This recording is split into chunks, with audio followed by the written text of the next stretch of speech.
everyone, it's Melissa and welcome back to another Friday Reads and Rambles. I didn't get a whole lot of reading done this week, so this might be a bit of a short one. So, the first thing, I haven't finished it yet, but I'm going to finish it tonight, by God. The Dragonbone Chair by Tad Williams. I am doing the read-along, and I'm really behind on the read-along, which doesn't matter. But I would like to catch up at least a little bit because they're already on to the next one, like 2 weeks ago now. They would have started that one. So I have less than 100 pages left. I really want to finish this tonight so that I can be done with it. Not to say I haven't enjoyed it. I actually have enjoyed it. But it's a really long book, like it's 640 some pages, but it's not, what do you call this size? Like it's not mass market paperback. It's like, I'm sure someone will let me know in the comments, I forget the word, but it's a big book. I think in mass market size, this would be like well over 700 pages. So it's a chunky book. It's taken me a while to get through. Also, it's epic fantasy. It's the first in the series, so there's a lot of world building, getting to know characters. It's the type of fantasy where you really have to like refer back to the maps, go back to the appendices to like look at words, and at least I'm someone who likes to go and flip back and see how words are pronounced and like all that kind of stuff. I don't mind it. I like that kind of stuff in fantasy. I like a really rich world building experience, but it just meant that it's taken me a long time to read it because I am a pretty slow reader normally anyways. So I will be starting the next book, Stone of Farewell. I don't think I'm going to start this right away, even though I am a bit behind on the read-along and would like to catch up a little bit.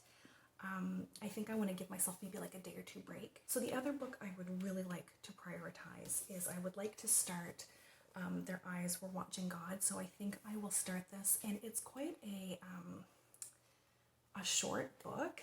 It's like under 200. It's like, yeah, it's under 200 pages.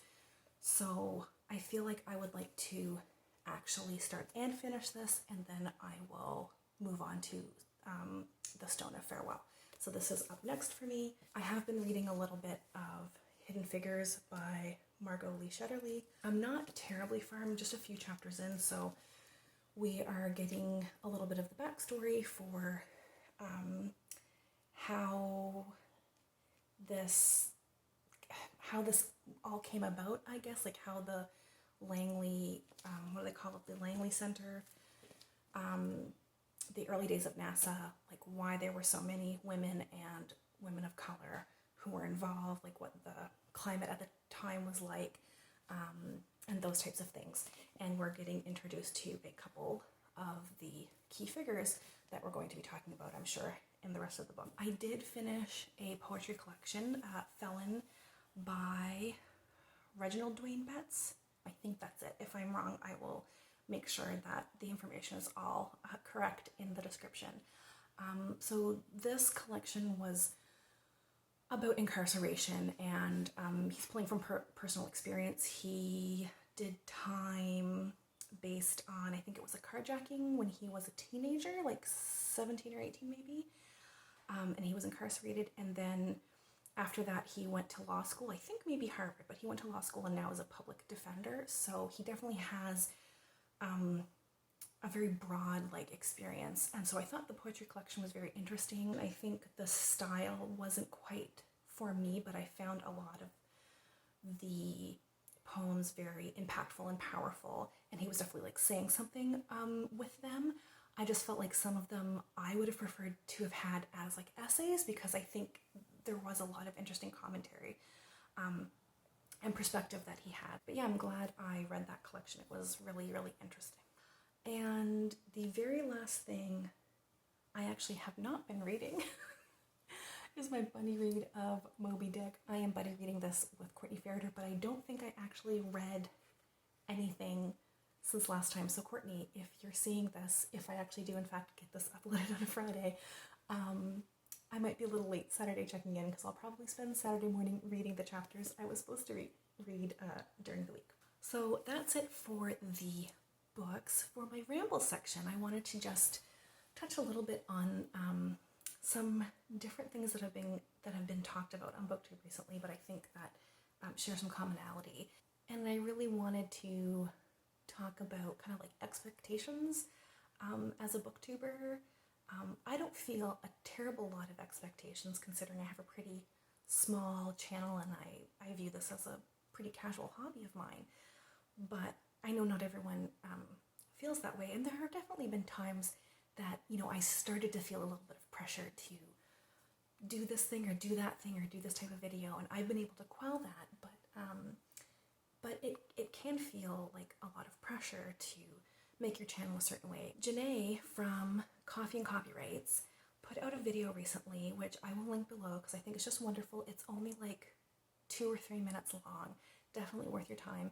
But it was called something along the lines of a booktuber's permission slip, and it was just her talking about like giving permission for booktubers to do what they want with their channels. If you want to just vlog all the time and you don't want to like do straight up reviews, then vlog all the time. If you like hate vlogging and just want to sit and do one book reviews and talk for 20 minutes about one book, then do that. If you want to edit and put in special effects and all sorts of like doodads and make it like look super cute, then do that. If you want to just turn on a camera, talk for 15 minutes, don't edit anything and just upload directly to YouTube, then do that. And I just thought it was a nice reminder that like you should first and foremost make the channel for you and for the people who are going to resonate with you, and not try to be something you're not, if that makes any sense. So I think this ties in well with another conversation that's happening about length of videos. And there is pressure to make your videos a certain length. Courtney Ferriter put up a video about this. I will link that below as well.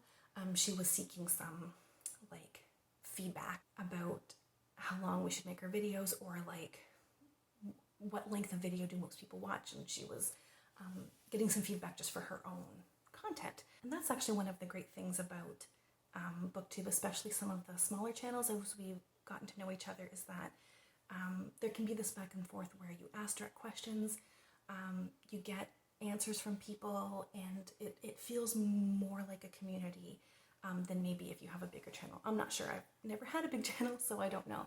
But that was just a very interesting conversation, and I think there was a lot of discussion there from booktubers saying like, yes, I do wonder about that, and wonder about how long our video should be. And then Scott and Nell mentioned it in their Friday Reads today, and they were changing up a little bit how they were doing their wrap up so that they could do videos that were shorter instead of like one big long wrap up at the month, which is fine. But it made me think about Jayna's video about, you know, you do you and do the videos you want to do. If you want to condense them and make them shorter, and you think that would be something that you would prefer, like that's totally fine.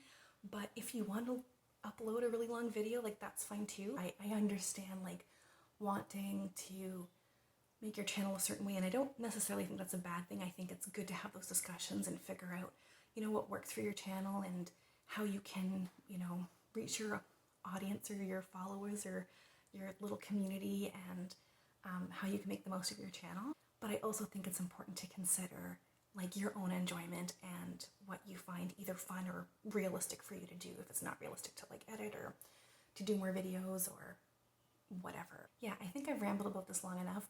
Jayna summarized this in like 2 minutes, so just go watch her video instead. She says it a lot better than I did. So that's it for today. I hope everyone's doing well. Thank you as always for watching, and we'll chat soon. Take care.